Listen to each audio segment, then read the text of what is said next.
तत्पश्चात श्रीजी महाराज बोले, हम एक प्रश्न करते हैं। तब मुनियों ने कहा कि पूछिए।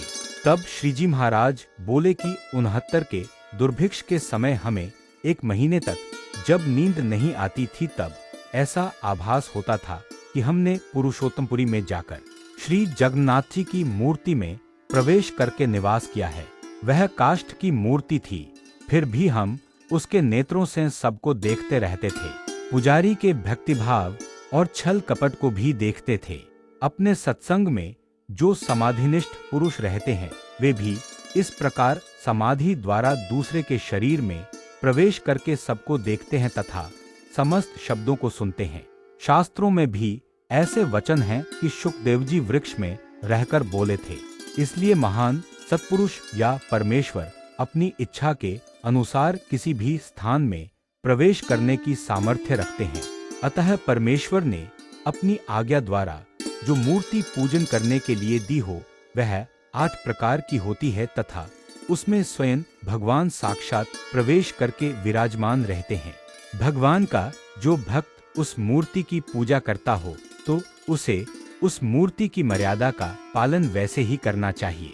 जिस तरह प्रत्यक्ष रूप से विराजमान भगवान की मर्यादा का पालन किया जाता है, वैसे ही संत के हृदय में भी भगवान की मूर्ति रही है। इसलिए उन संत की भी मर्यादा रखी जानी चाहिए।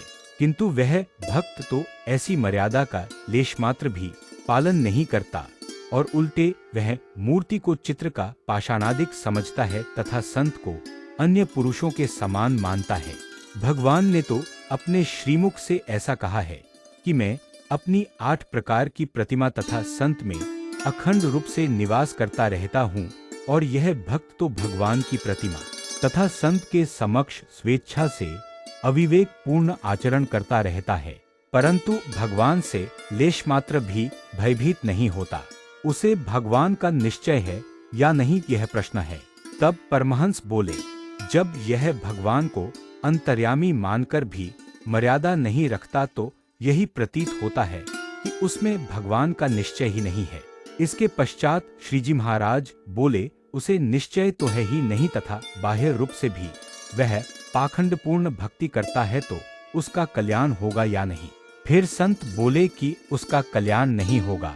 बाद में श्रीजी महाराज ने बताया, जिसे भगवान की मूर्ति तथा संत में नास्तिकता का भाव बना रहता है, उसकी ऐसी भावना उन प्रत्यक्ष भगवान में जिनका भजन स्मरण वह करता रहता है तथा भगवान के गोलोक एवं ब्रह्मपुर आदि धामों के संबंध में भी ज्यों की त्यों बनी रहती है, और वह यह मानेगा कि जगत की उत्पत्ति, स्थिति और प्रलय परमेश्वर द्वारा नहीं, किंतु काल, माया और कर्म के द्वारा होते हैं, वह पक्का नास्तिक होगा।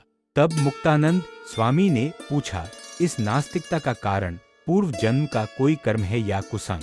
तब श्रीजी महाराज बोले, नास्तिकता का कारण तो नास्तिक ग्रंथों का श्रवण करने से उत्पन्न होता है तथा ऐसे ग्रंथों की जानकारी रखने वालों का संग भी नास्तिकता का निमित्त बन जाता है।